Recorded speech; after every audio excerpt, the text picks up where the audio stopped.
भाद्रपद कृष्ण अष्टमी को श्री कृष्ण जन्माष्टमी कहते हैं क्योंकि ये दिन भगवान श्री कृष्ण का जन्मदिवस माना जाता है। इसी तिथि की घनघोर अंधेरी आधी रात को रोहिणी नक्षत्र में मथुरा के कारागार में वसुदेव की पत्नी देवकी के गर्भ से भगवान श्री कृष्ण ने जन्म लिया था।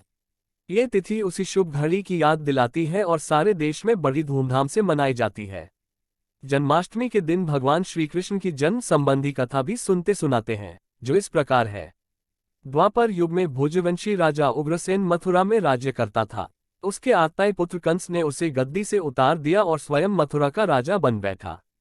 कंस की एक बहन देवकी थी, जिसका विवाह वसुदेव नामक यदुवंशी सरदार से हुआ था। एक समय कंस अपनी बहन देवकी को उसकी ससुराल पहुंचाने जा रहा था। रास्ते में आकाशवाणी हुई, हे कंस, जिस देवकी को तू बड़े प्रेम से ले जा रहा है, उसी में तेरा काल बसता है। इसी के गर्भ से उत्पन्न 8वां बालक तेरा वध करेगा। ये सुनकर कंस वसुदेव को मारने के लिए उद्यत हुआ।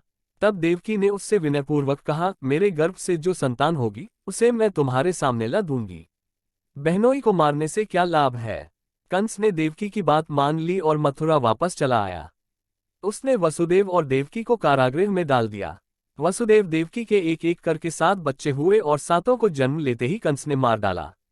अब 8वां बच्चा होने वाला था। कारागार में उन पर कड़े पहरे बैठा दिए गए। उसी समय नंद की पत्नी यशोदा को भी बच्चा होने वाला था। उन्होंने वसुदेव देवकी के दुखी जीवन को देख 8वें बच्चे की रक्षा का उपाय रचा। जिस समय वसुदेव देवकी को पुत्र पैदा हुआ, उसी समय संयोग से यशोदा के गर्भ से एक कन्या का जन्म हुआ, जो और कुछ नहीं सिर्फ माया थी। जिस कोठरी में देवकी वसुदेव कैद थे, उसमें अचानक प्रकाश हुआ और उनके सामने शंख, चक्र, गदा, पद्म धारण किए चतुर्भुज भगवान प्रकट हुए। दोनों भगवान के चरणों में गिर पड़े।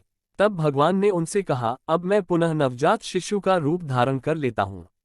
तुम मुझे इसी समय अपने मित्र नंदजी के घर वृंदावन में भेज आओ और उनके यहाँ जो कन्या जन्मी है उसे लाकर कंस के हवाले कर दो। इस समय वातावरण अनुकूल नहीं है, फिर भी तुम चिंता न करो।